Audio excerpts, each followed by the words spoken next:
Good day again, parents. Sa mga viewers ng umaga, magandang umaga po. Kung hapon naman, magandang hapon. At kung gabi na po ninyo ito mapapanood dahil busy kayo sa trabaho, magandang gabi. I hope you enjoyed our previous video. In this video, we would like to share the different learning styles that you will be expecting once the school year starts. Ipapakita po natin kung ano-ano ang pwedeng teaching styles ang gagamitin sa pasukan. To start, I would like to present few words from our DepEd Secretary. This is her statement when asked about the status of education. Ito po ang sinabi ng aming DepEd Secretary noong tinanong ni President Duterte ang estado ng edukasyon. She quoted that there will be no face-to-face classes and sessions until we are assured of the safety of our children and teachers. However, we also believe that we can provide learning opportunities to our students without necessarily requiring them to go to school. And this we can do through blended and distant learning. Our DepEd Secretary wants to assure you parents and learners that COVID will not be hindrance to learning through blended and distant learning. Iminungkahi po ni DepEd Secretary ang blended and distant learning.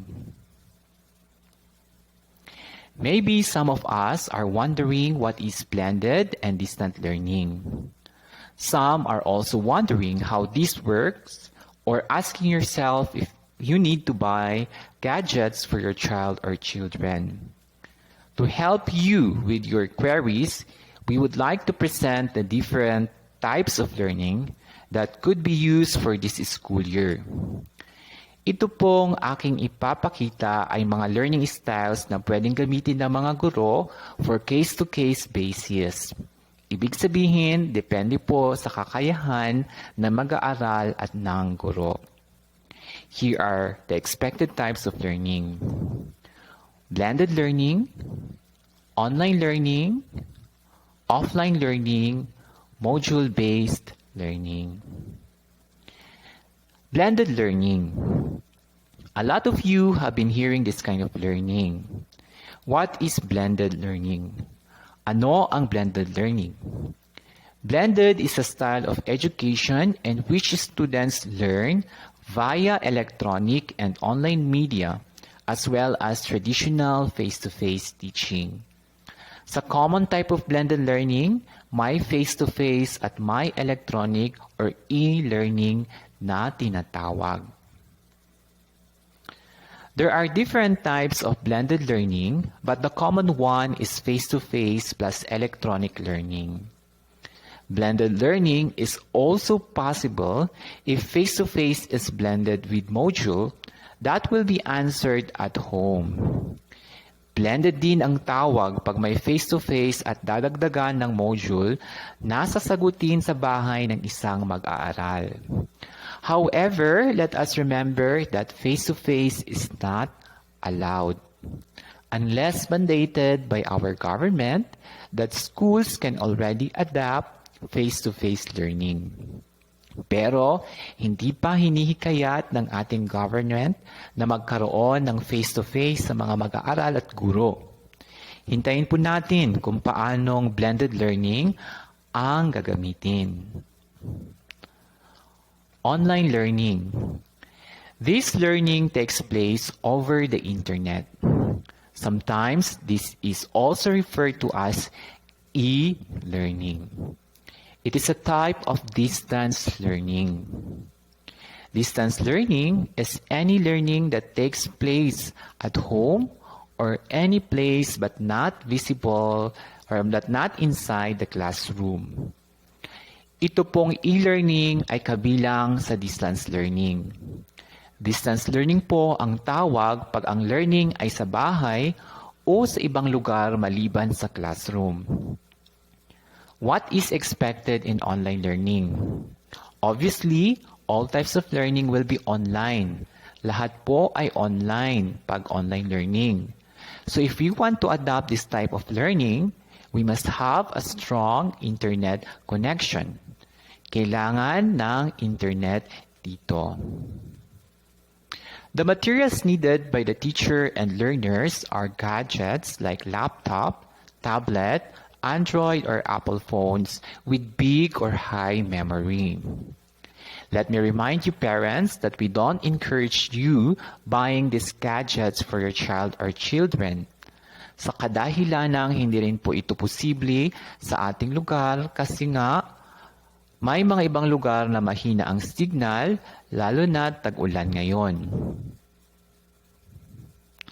Offline learning. It refers to situations where the program is not operating and taking in new information in real time. Ibig sabihin, pwede po ninyong gamitin yung mga gadgets ninyong i-access yung website. Kahit walang internet, posible po yon. Ang tawag ay offline learning. Common example is the DepEd Commons. You can access the site for learning even offline or internet is not needed. Di ba po na-try nyo mga bata yung DepEd Commons kahit walang internet? Ganun po ang offline learning. Let us wait for more offline learning examples soon, including online, because these two are becoming popular. Hintayin po natin sa susunod, baka magkakaroon ng maraming offline learning sites na pwedeng gamitin ng mga bata soon. Similar to online learning, gadgets with high or big memory is needed by the learners and the teacher, excluding internet since it is not needed. Pero uulitin ko, hindi po namin nire-require ang mga bata bumili ng gadgets para lang dito. Module-based learning. It is a self-reading method using guide module. Ibig sabihin, mag-isang babasahin ng mag-aaral yung module para matuto. A learning module is an organized collection of content presented together. Ito po ina-explain kung ano ang module or learning module. It has reading material, activity, and assessment to be answered by the learners.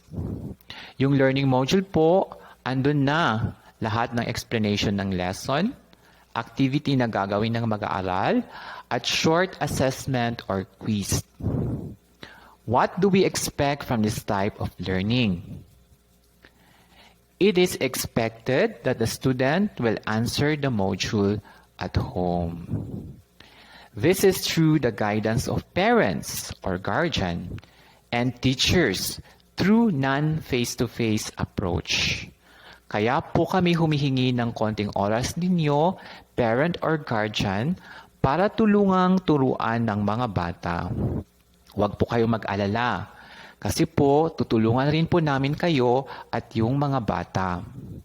However, it doesn't mean that parents and teachers should do all the activities provided. You have to allow your child or children answer some of the activities in module independently. Minsan rin po, kailangan nating hayaan ang mga bata matuto mag-isa, since high school naman po sila. Aside from these types of learning, we have to know also some types of learning commonly mentioned in education, like flexible and distant learning. Di ba po ba, narinig ninyo itong flexible at distant learning sa balita o sa universidad? Distant learning is a form of flexible learning. Distant learning ay isa pong klase ng flexible learning. Naipaliwanag na po natin yung distant learning kanina. Kaya sa flexible learning po tayo. Flexible learning is closely related to blended learning. May pagkakaparehas rin po ito sa blended learning. It is an approach which provides learning facilities to learners, a choice for method, time, pace, and or place for learning. Isa po tong paraan ng pagtuturo sa mga mag-aaral Depende kung ano ang mabisa or posibleng paraan na makakapag-aral ng maayos ang mag-aaral. Pwedeng yung paraan ng pagtuturo ng guro ay magbabago, oras o lugar para lang matuto ang mga mag-aaral. Example, the learner and the parent can choose anytime, whether daytime or nighttime, whether online or module, or any possible ways where learning can happen except traditional learning. Pwede pong mamili yung mag-aaral at parent kung gabi o araw nila gagawin, pwedeng online po or module, or dadagdagan ng iba't ibang estratehiya para lang matuto yung bata. Hindi ko nabanggit kanina yung video or audio na downloadable or panonoorin sa TV station. Ang mga ito po ay dadagdag din para matuto ang mga bata. These videos can be played through cell phones or TV. Audios can be played through cell phones or radios. Pwedeng habang sinasagot ng bata yung module, manonood siya ng video na related sa lesson or makikinig siya sa audio para mas lalong maintindihan ng bata ang lesson. Kaya po kami nagpa-survey noon kung meron po kayong TV o radio. Pero hindi po namin kayo rin-require bumili ng TV o radio kung wala sa bahay ninyo. Ito pong audio at video na downloadable or pwedeng panonoorin sa mga media stations ay inihahanda na rin kasama ng mga modules. Kami po ay nagpapasalamat and behalf of our school, please feel free to ask questions po kung may tanong kayo. Salamat.